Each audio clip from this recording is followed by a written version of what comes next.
And we have been going through a series called Live Like You're Dying. We're going to continue in that series tonight. And we're going to be in Mark chapter 5. That's where we're going to end up here in just a little bit. If you have your Bibles, you can flip over there. But Live Like You're Dying is this. The whole idea is simply this. That the idea of Live Like You're Dying simply comes back to the fact that when people find out that kind of information, it changes their life dramatically, wouldn't you say?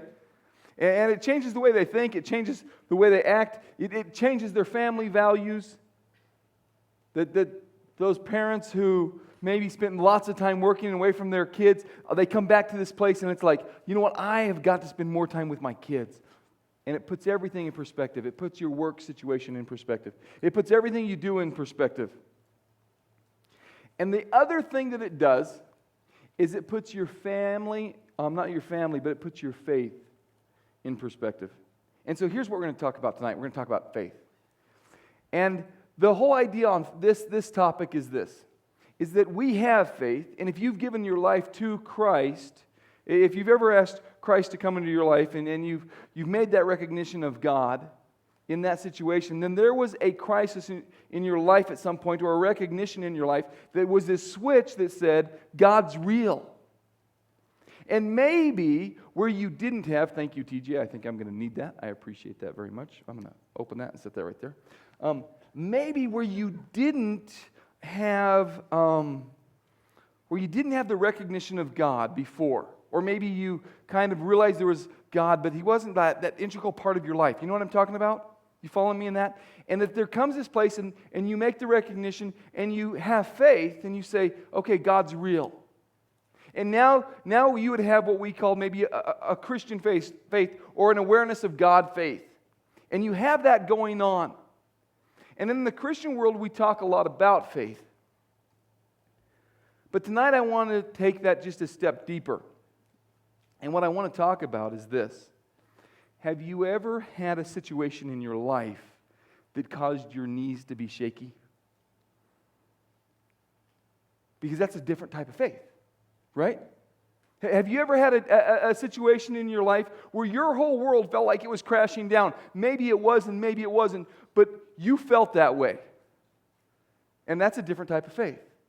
That's not the I love Jesus faith. That's not the, hey, isn't Christianity great faith? That's the, oh my God.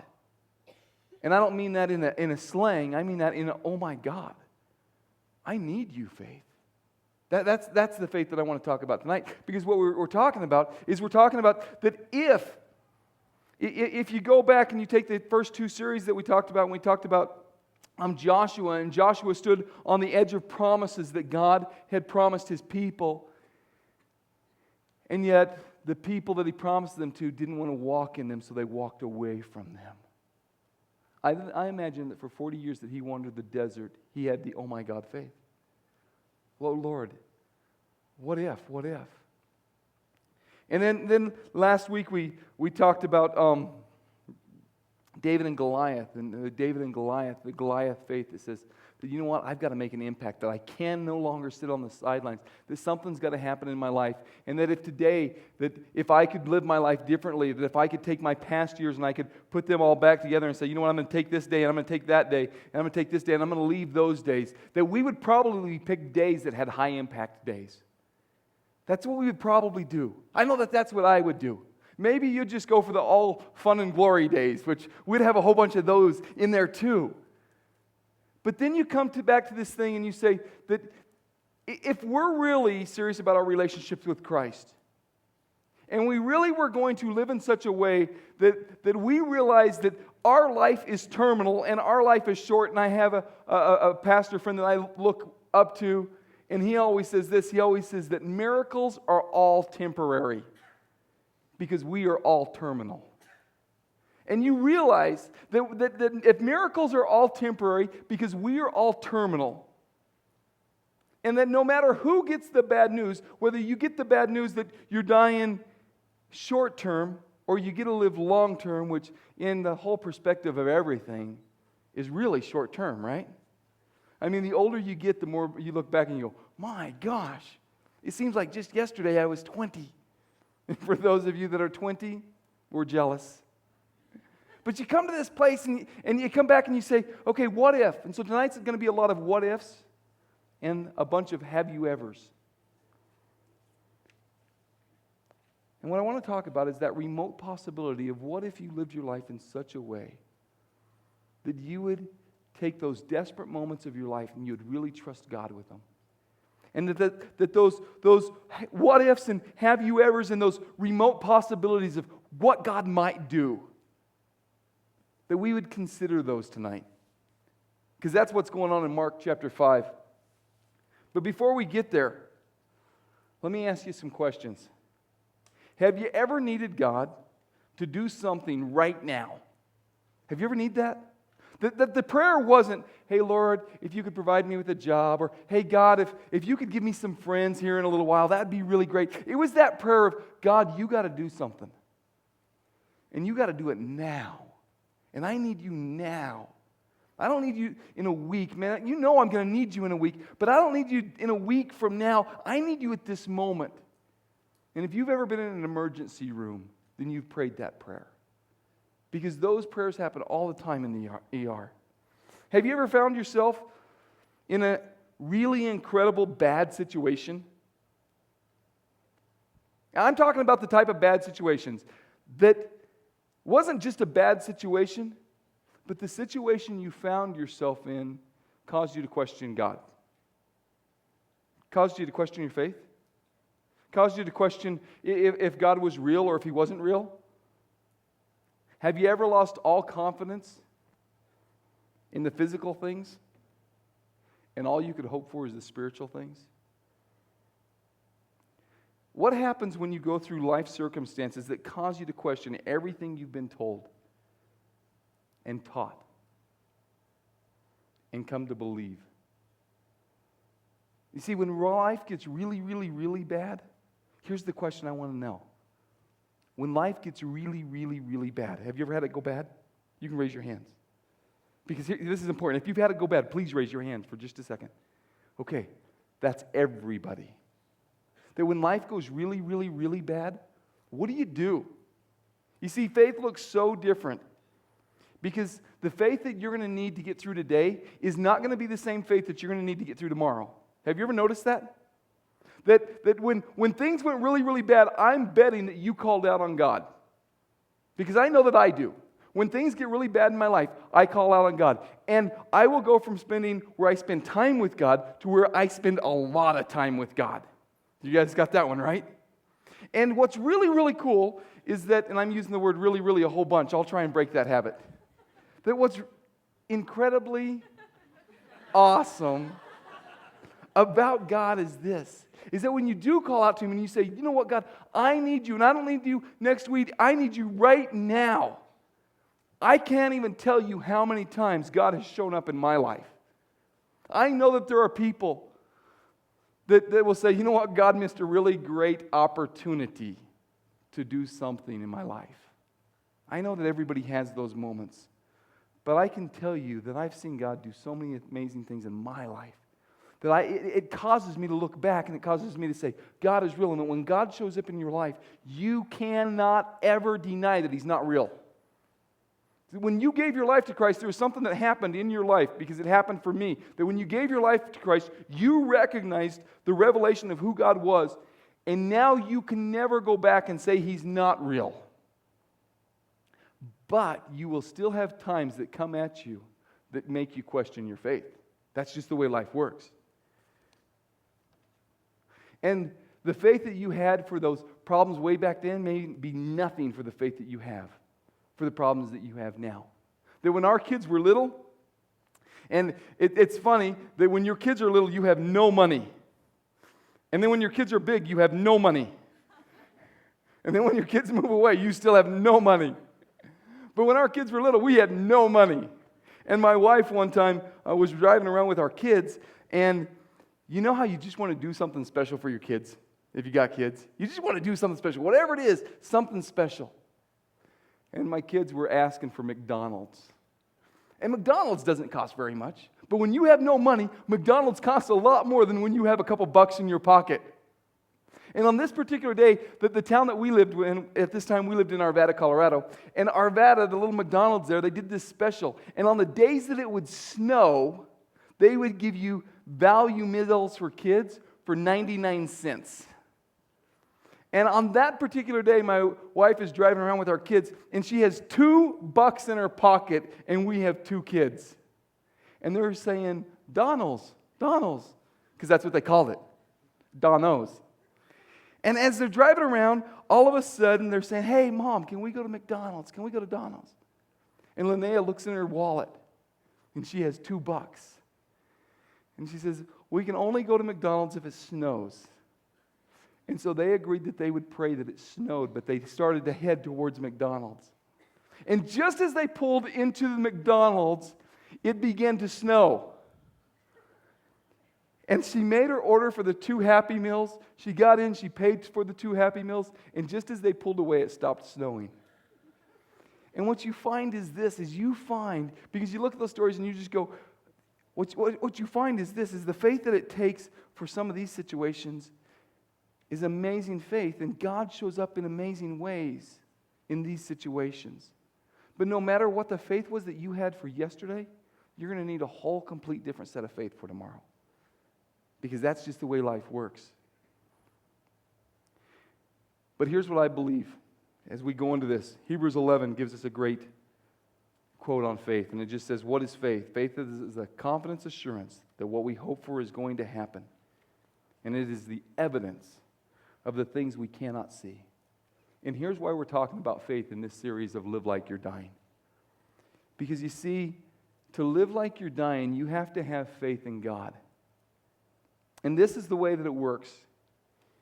You got to believe with all your heart, as I believe, that God did not intend for life to be the way it is. That's not what God intended. God did not intend for life to be hard. God did not intend for your marriage to be hard. God did not intend for you to be sick or for you to have sickness or for you to lose your loved ones, your family, your kids, your wife, or whatever that thing looks like. You got to know that God did not intend for that to happen. And the second thing you got to know is this, is that God can do something about it. And this is why I like Mark 5. Because Mark 5 is 3 stories. Mark 5 is 3 stories. The first story is this.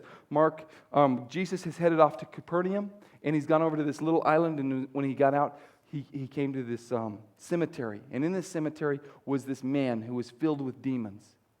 And God changed his life. And when I say God, I'm talking about Jesus. Jesus and God are the same.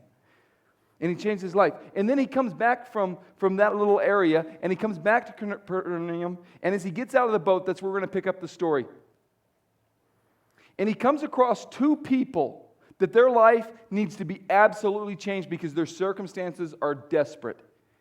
And this is the way it reads. In verse 21, it says, when Jesus went back across to the other side of the lake, a large crowd gathered around him on the shore.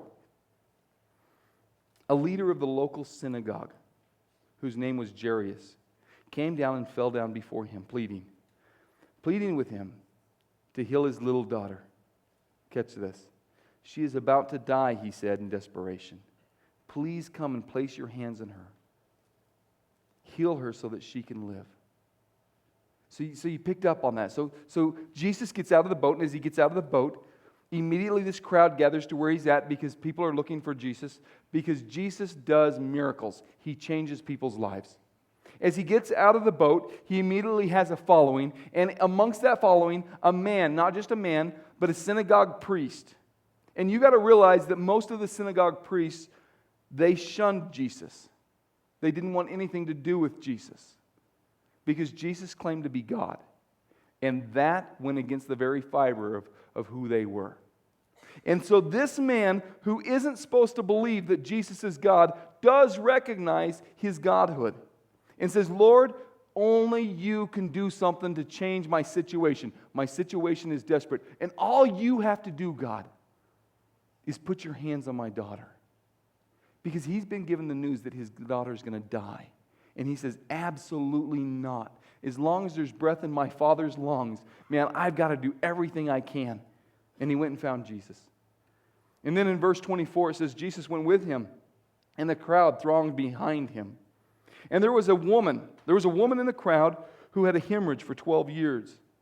She had suffered a great deal from many doctors through the years and had spent everything she had to pay them. But she had gotten no better. In fact, she was worse. She had heard about Jesus, so she came up behind him through the crowd and touched the fringe of his robe.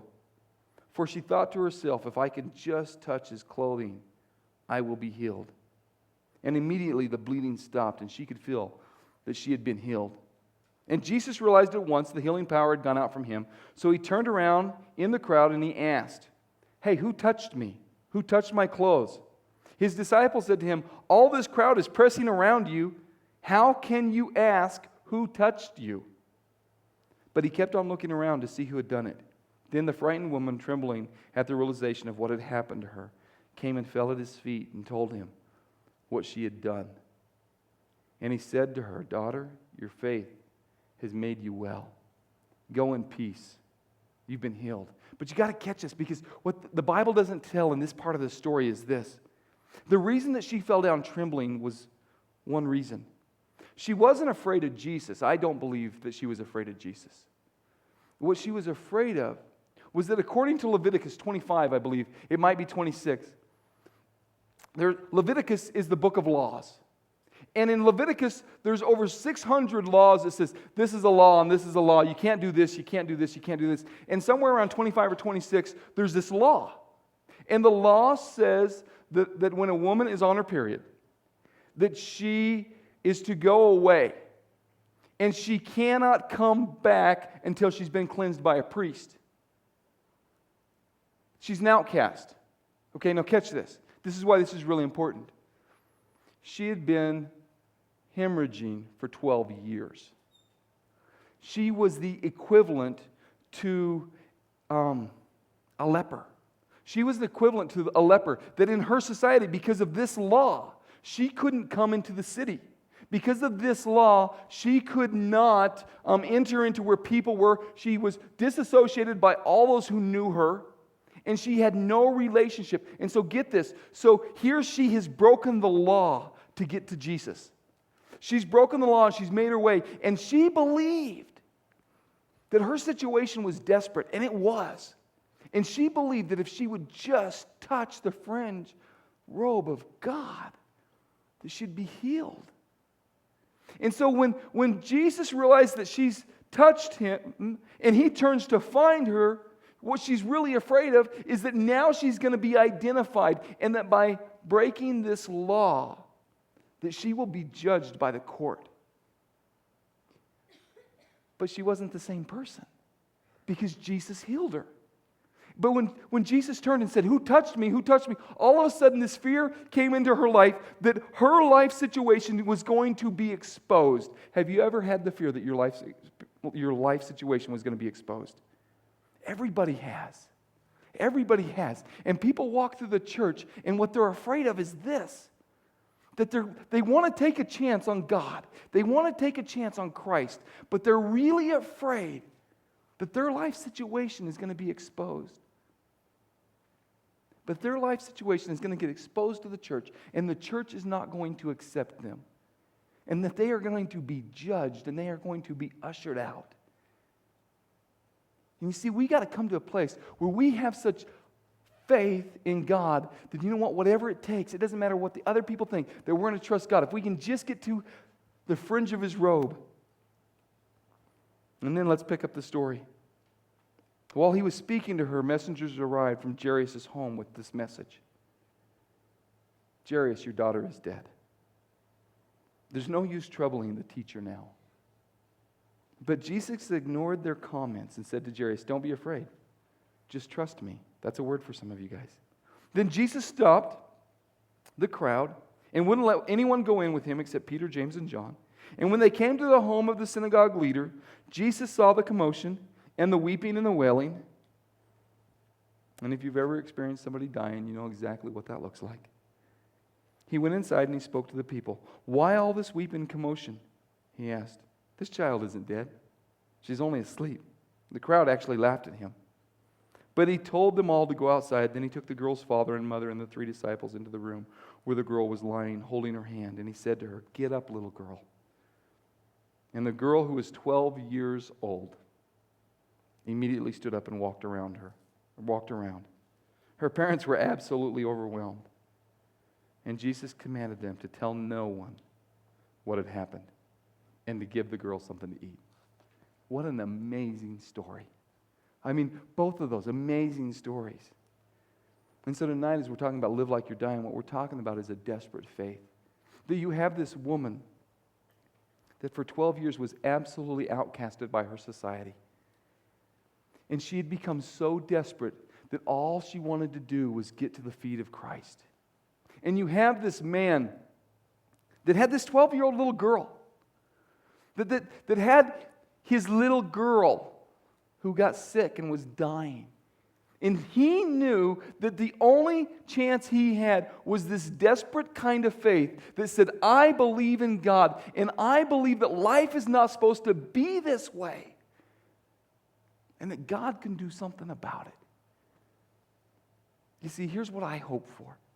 I hope for that at some point in some time that you and I, we will come to the place in our lives that when we receive desperate news, the devastating news does not devastate your faith. If you're taking notes, the very first thing I want you to write down is this, is that we would come to the place that we would live our life in such a way that devastating news does not devastate your faith. That I watch people and they get the devastating news and their knees get a little weak and they think, I don't even know if I believe in God.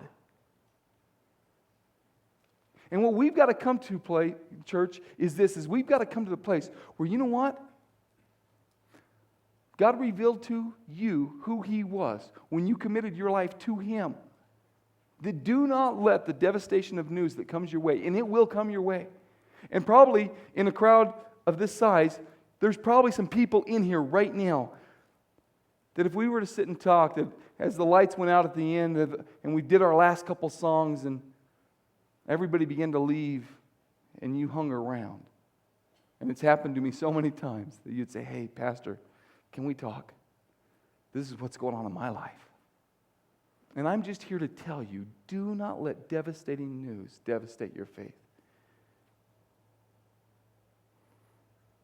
Jairus believed that God could do what only God could do in his situation. I love it in verse 22. It says, and the leader of a local synagogue, basically, and a pastor of a church, whose name was Jairus, he came and he fell down before him, and he pleaded to him, heal my little girl, heal my daughter, for she's about to die. He said this in desperation. Please come and place your hands on her. Heal her and she can live. I don't know if you've ever been in that situation where you need God so bad that you go find your place. For me, it's my porch. And when I'm in a desperate situation, you will find me there early in the morning, and you will find me there late at night. Early in the morning, before anybody gets up in my house, I will be there. And late at night, after everybody in my house goes to bed, I will be there. Because that's the place that I'm crying out to God, saying, God, you got to do something. But everybody has one. And I believe that when you serve God, there's always hope. That the Bible's full of stories about God coming through in tough circumstances. And so no matter what your circumstances are tonight, there's hope. Devastating news does not have to devastate your faith. Psalms 23, you know it. It says, even though I walk through the valley of the shadow of death, I will fear no evil. The New Living Translation says, even though I walk through the valley of the shadow of death, I won't be afraid. And what that really means is, Satan, no matter what you throw at me, I'm going to be okay. Satan, no matter what crazy dart you picked out again for me in this situation, I'm going to be okay. Because you know what? I was reminded again this morning that I serve God. And that when I open up God's Word, God reminds me of who He is. I had a situation here a couple weeks ago, and I was sitting on the second row, and it was a Saturday night, and I was singing a worship song. And I don't know about you, but there's times when you sing a worship songs, but you really don't want to be singing, right? I mean, the words are up there, but man, the hollowness in your heart is huge. And what I just mean by that is that you're going through so much stuff that you're going, is that really even true? And that stuff's coming out and you're singing. And we got to about the third song, and I even forget what the third song was, but I just lost it. I'm glad that I was on the second row because I was tears, man. There was nothing there. It was just tears.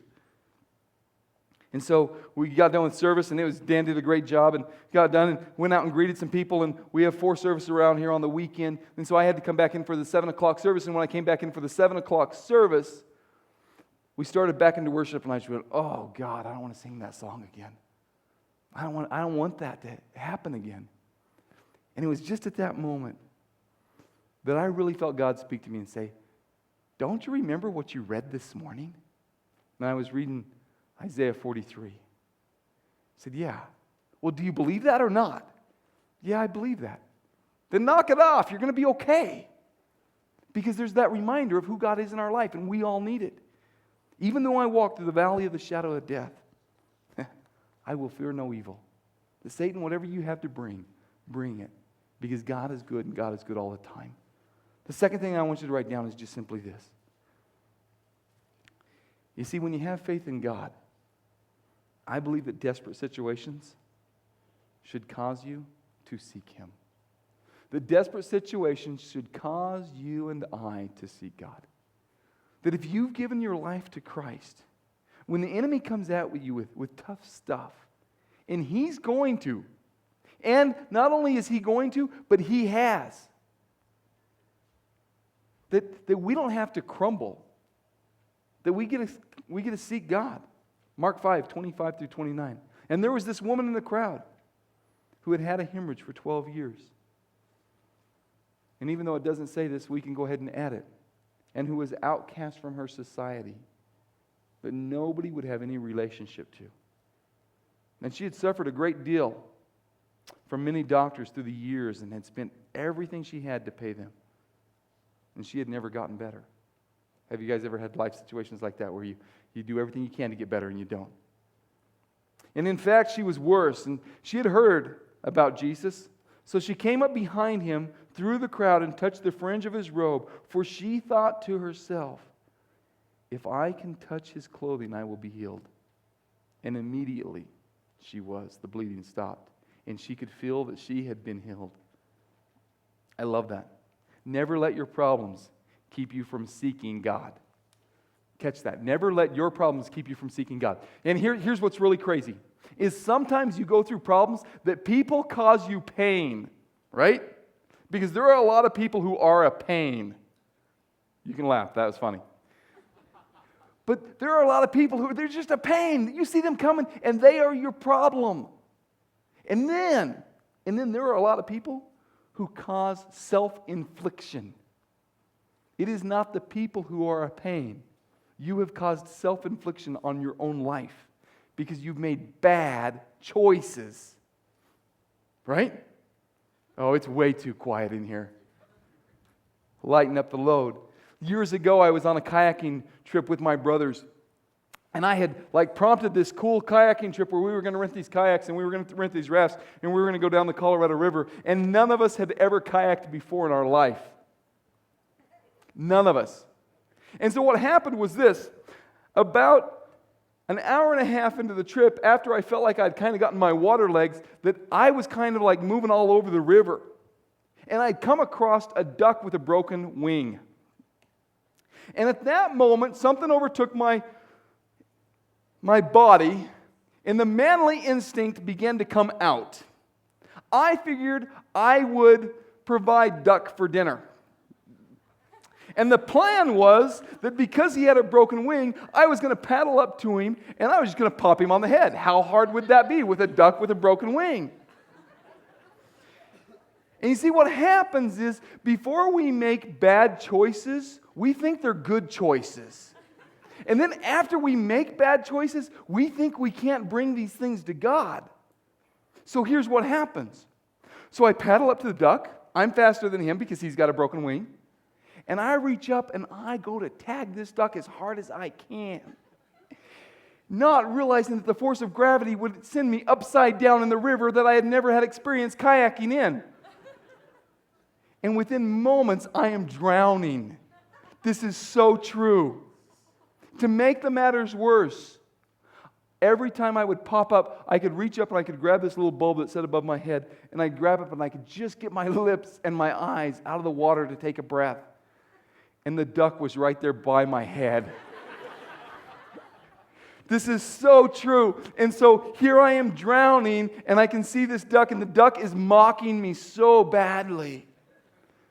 And I have no experience on how to upright this kayak. But I can tell you what, even in that situation, man, I was praying to God.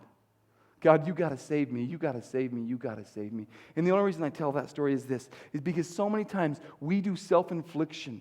And because we do self-infliction, we do stupid, stupid things. And then we let those things become the barrier that keeps us from God. And God knows we do stupid things.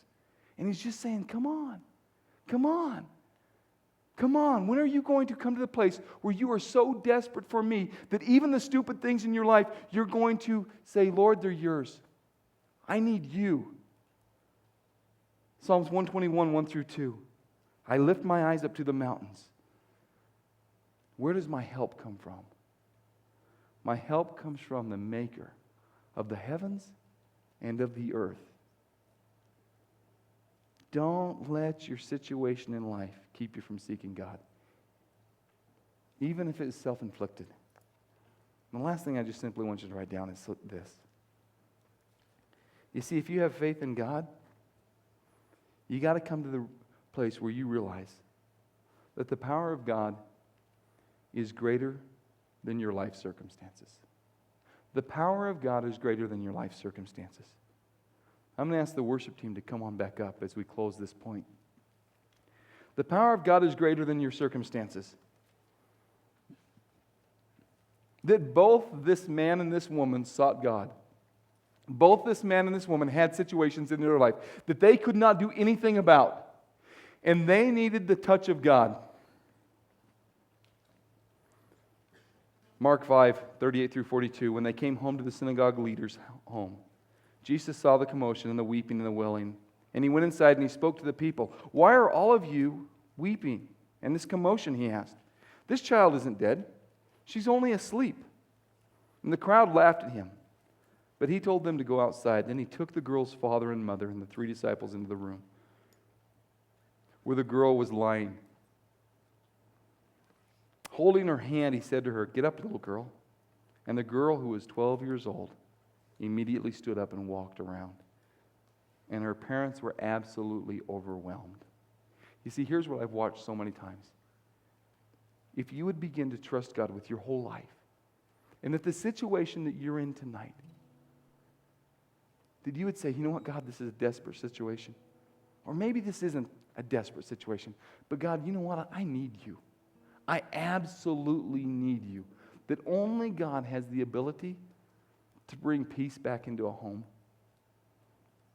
to bring confidence back into your life, to give you courage, to give you faith,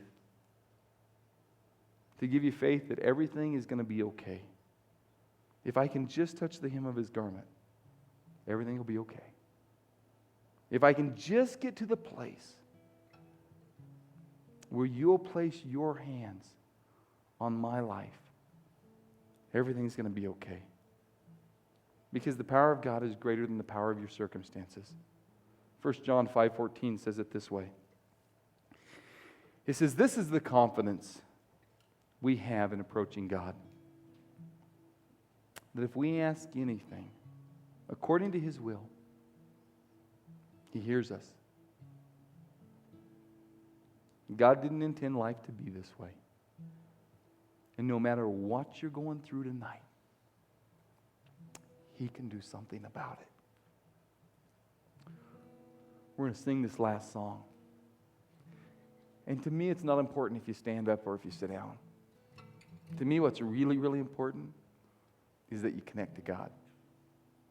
And that you just know that whatever your life circumstances are, whatever your life circumstances of your friend or of your husband or of your wife or of your kids, He didn't intend life to be this way.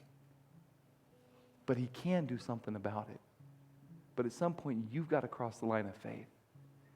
And you've got to live in a desperate way of, God, I need you. So I don't care if you stand. I don't care if you sit. We're going to do one last song.